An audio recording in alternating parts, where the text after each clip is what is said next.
Hi வணக்கம். உங்கள் ஆனந்த கண்மணி. ஆனந்த நாவல் கீதம் சேனலை கேட்குறவங்க எல்லோரும் மறக்காமல் சப்ஸ்கிரைப் பண்ணிவிடுங்க. லைக் பண்ணுங்கள், கமெண்ட் பண்ணுங்கள், ஷேர் பண்ணுங்கள். வாங்க நாம் இப்போ கதை கேட்க போகலாமா? சுபலதாவின் வலிக்காமல் வாழ்க்கை இல்லை, அத்தியாயம் 20. ஓரளவு வசதியான வீட்டில் பிறந்திருந்தாலும் கணவனை இழந்து வந்த பிறகு பிறந்த வீட்டாரை தொந்தரவு பண்ணாமல் தாமாக உழைத்து முன்னேறிய பெண், ஊருக்குள் மதிப்பும் மரியாதையும் உள்ள பெண். இப்போ கூட வீரா பெரியவர் இவர்களுக்காகவும் பொற்செல்வியின் மகள் வாழ்க்கை நல்ல விதமாக அமையணும் என்பதற்காகவும் தான் வந்தார். என்ன தாமரை, உனக்கும் உன் புருஷனுக்கும் காப்பி இருக்கு, எடுத்து குடி. மாமா என்னை கொஞ்ச நாள் இங்கே இருக்க சொல்லி இருக்கிறாரு, உனக்கு எதுவும் ஆட்சேபனை இருக்கா என்றார். வேண்டாம்னு சொன்னால் மட்டும் போக போகிறீங்களாக்கும், எல்லாரும் சேர்ந்து பிளான் பண்ணி உங்களை கொண்டு வந்து வச்சிருக்காங்க என்று மனதிற்குள் நினைத்த தாமரை வெளியே, அட அதெல்லாம் ஒன்றுமில்லை, நீங்கள் இருங்கக்கா என்றார். வீராவும் பெரியவரும் போய்விட லேட்டாக வந்த மைத்திலி சமையலறைக்கு வர, வாமா மருமகளே என்று காந்திமதி வரவேற்க சிரித்தாள் மைத்திலி. இது என்ன பழக்கம்? இவங்க யாருன்னு உனக்கு தெரியும் தானே, வாங்க அத்தைன்னு சொல்ல மாட்டியா? உன் அம்மா என்ன புள்ள வளர்த்தாளோ என்று தாமரை கடிந்து கொள்ள அதை காதில் வாங்கலை காந்திமதி. ஆனால் மைத்திலி கண்கள் கலங்கி விட்டது. சற்று நேரத்தில் அன்பு பூஸ்ட் கொண்டு வர அதை கலக்கி மைத்திலிக்கு குடிக்க கொடுத்த காந்தி, காலையில் புருஷன் எழுந்து வரும்போது வந்து காப்பி போட்டு கொடுத்து வெளியே அனுப்பணும், போக போக நீயும் கற்றுக்க என்றார் அக்கறையாக. மைத்திலி தலையை ஆட்டினாள். தாமரை சமையல் அறையில் வேலை செய்யும் ஆள் இல்லை. காந்திமதி வந்திருக்கும் போது இது என் வீடு என்ற உரிமையை காட்டத்தான் உள்ளே வந்தார். மாமியார் மருமகள் இருவருக்கும் நறுக்க காய்கறி, வெங்காயம், தக்காளி, இஞ்சி, பூண்டு இப்படி எடுத்து கொடுத்துவிட்டு மைத்திலிக்கு கத்தியினால் எப்படி காய் வெட்டுவது என்று கற்றுக் கொடுத்தார். ஏங்கா, நீங்கள் மக வீட்டுக்கு போகலையா என்று தாமரை கேட்க, அங்கே எதுக்கு, கைகால் சோறும் வர நாம் உழைச்சி சாப்பிட வேண்டியது தானே என்றார் காந்திமதி. ஆக இவர் இனி இங்கேதானா என்று நினைத்த தாமரைக்கு ஒரு பக்கம் சந்தோஷம். காந்திமதியின் சமையல் ருசி அவருக்கு ரொம்ப பிடிக்கும். ஆனால் நினைச்சதை பேச முடியாது. வேலையாட்களை அதட்டலாம், சொந்தக்காரியை எப்படி அதட்டுவது? அதுவும் காந்திமதியை அதட்ட முடியுமா? கிழிச்சு தொங்கி தோரணம் கட்டி விடுவாரே. நான் வாயை திறக்கக்கூடாது என்று தானே இவரை கொண்டு வந்து வச்சிருக்காங்க என்று தனக்குள் குமைந்து கொண்டார் தாமரை.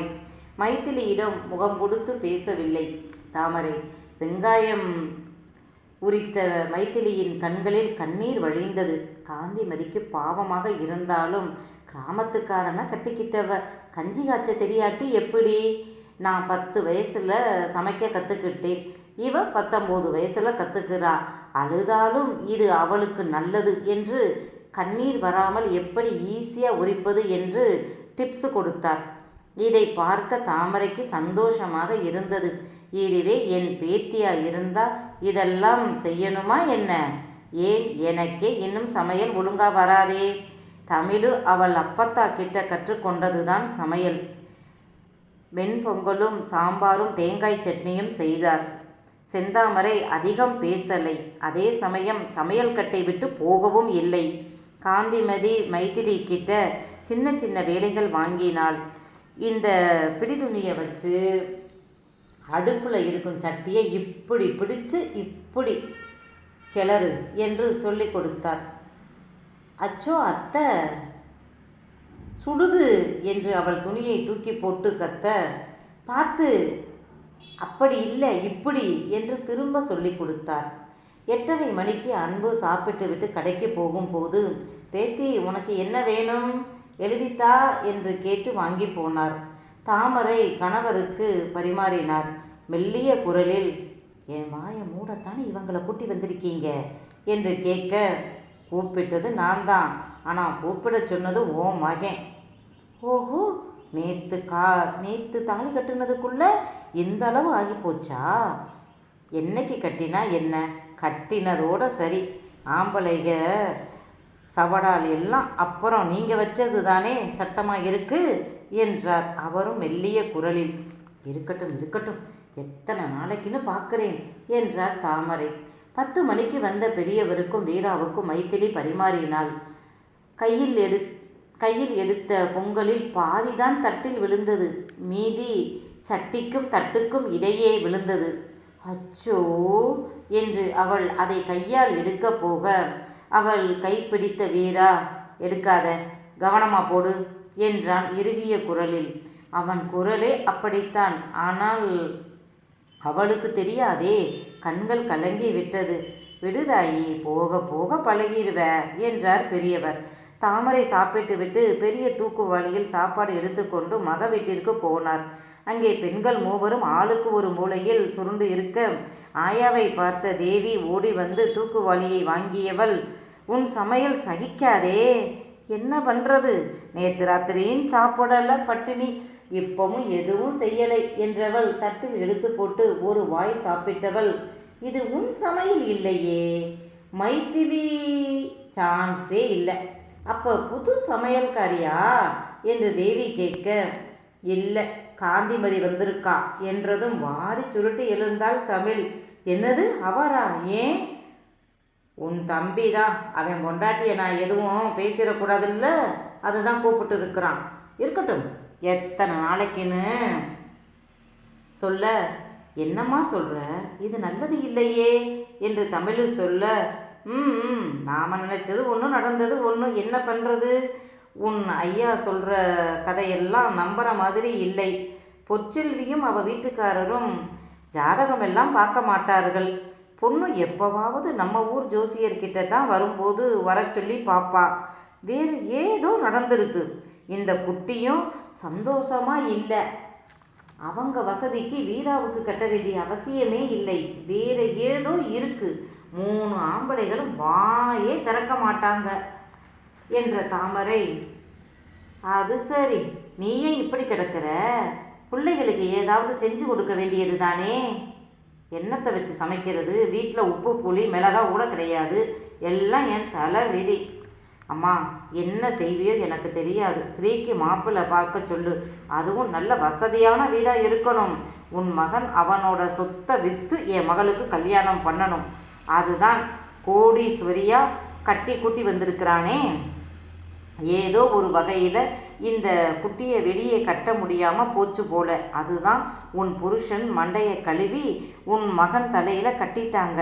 உன் மகனும் பணத்துக்காக தாலி கட்டிட்டான் என்று தமிழ் ஆவேசமாக பேச, ஏதோ என்ன, அன்னைக்கே தான் மைதிலி சொன்னாலே காதல் கல்யாணம் பண்ணுறது தப்பான்னு, ஒருவேளை அப்படி எதுவும் ஆகியிருக்குமோ என்று தேவி கேட்க, என்னடி சொல்கிற என்று மற்ற மூவரும் பார்க்க, தெரியலை, ஒருவேளை இப்படி இருக்கலாம். எத்தனை கதையில் படத்தில் பார்த்திருக்கிறோம். ஒரு பெண்ணுக்கு திடீர்னு கல்யாணம் ஆனால் இப்படித்தானே காட்டுறாங்க. நீங்கள் சொல்கிற மாதிரி பணத்துக்காக மாமா கல்யாணம் பண்ணியிருக்க மாட்டார். அதுவும் அவருக்கு ஸ்ரீயை பிடிக்கும். இதில் வேற ஏதோ பெரிய காரணம் இருக்கு என்றாள் தேவி. நீ ஏண்டி வேலைக்கு போகலை என்று தாமரை ஸ்ரீயிடம் கேட்க, எந்த மூஞ்சியை வச்சுக்கிட்டு போக சொல்கிற? இதுவரை அந்த கம்பெனியில் வீராவின் வருங்கால மனைவி என்ற கெத்து இருந்தது, அதனால் போனேன். இனி அங்கே என்னை எப்படி பாப்பாக மதிப்பாக? நான் போக மாட்டேன் என்றாள். ஐயோ, அப்புறம் எப்படி நாம் சாப்பிட்றது என்று தேவி கேட்க, நீ திங்கிறதுலையே குறியா இருடி என்று திட்டிய ஸ்ரீ, வேணும்னா நீ வேலைக்கு போ என்றாள். தாமரைக்கு மகளின் வீட்டு நிலை தெரியும். சாப்பாடு அங்கே இருந்து தான் வரும். பேஸ்ட்டு, ப்ரஷ்ஷு, சோப்பு, இப்படி அத்தனையும் தமிழ் அங்கே இருந்து தான் எடுத்துக்கிட்டு வருவான். திடீர்னு இப்படி என்றால் என்ன செய்ய முடியும்? இதை எதிர்பார்த்த தாமரை தான் கொண்டு வந்த பணத்தை மகளிடம் கொடுத்து, சமாளி, நான் அப்பப்போ சாப்பாடு கொண்டு வர்றேன். பொற்செல்வி வந்திருந்தா என்ன ஏதுன்னு விசாரிச்சிருப்பேன். அவள் ஓட்டவாயி, அதனால தான் இவங்கெல்லாம் அவளை விட்டுட்டு வந்துட்டாங்க. அப்பவும் நினச்சேன்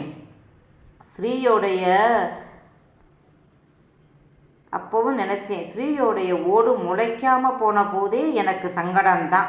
முளைப்பாரி நல்லா இல்லைன்னா கண்டிப்பாக அந்த வருஷம் நமக்கு கஷ்ட காலம்தான். ஆனால் பொற்செல்விக்கும் பாதி தான் நல்லா இருந்தது, மீதி நல்லா இல்லை. அவளுக்கு என்ன கஷ்டம்னா தாங்கிறதுக்கு ஐயா சித்தப்பா தம்பின்னு இருக்காக. நான் தான் அனாதை சிறுக்கியாக போனேனே.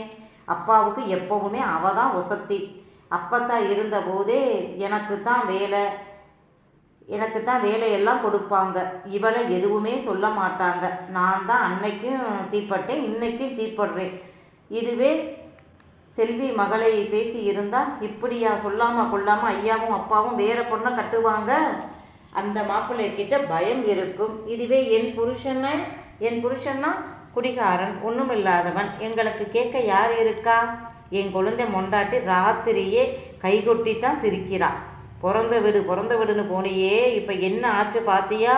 உன்னையும் உன் பிள்ளையையும் ஒதுக்கி தள்ளிட்டானுங்கன்னு என் நாத்தனார் மூஞ்சியில் குத்துறா. யாரால? எல்லாம் அவங்களால தான். அப்பா ஐயாவுக்கு என் மகளை பிடிக்காது. அதுதான் ஏதோ ஒரு சூழ்நிலையில் பொற்செல்வி தம்பிக்கு பொண்ணு கொடுக்குறேன்னு சொல்லவும் சந்தோஷமாக ஒத்துக்கிட்டாங்க. ஆனால் அவன் என் கூட பிறந்தவன், அவன் எப்படி மாறினான்? அதுதான் நம்ப முடியலை என்று தமிழ் சந்தேகமாக கேட்க, உன் மக 2 பேரும் வாயை அடக்கி இல்லைன்னா ஒழுங்காக கல்யாணமாகி போக முடியாது. நீ சொன்ன மாதிரி யாரும் சட்டுன்னு உன் பொண்ணையெல்லாம் கேட்டு வரமாட்டாங்க. உன் புருஷன் லட்சணம்தான் சுத்துப்பட்டு பூரா தெரியுமே. குடிச்சிட்டு குண்டி துணி இல்லாமல் தெருவில் கிடக்கிற ஆள். அவர் வீட்டுக்கு எவன் மாப்பிள்ளையா வருவான்? அதுக்குத்தான் மூத்தவளை கட்டிக்கலாம்னு சொல்லி இருந்தேன். உன் அப்பா ஐயா பண்ணின வேலை தான் இது. என் மகன் இஷ்டமில்லாமல் தான் அவ கழுத்தில் தாலி கட்டியிருக்கிறான் என்றார் தாமரை.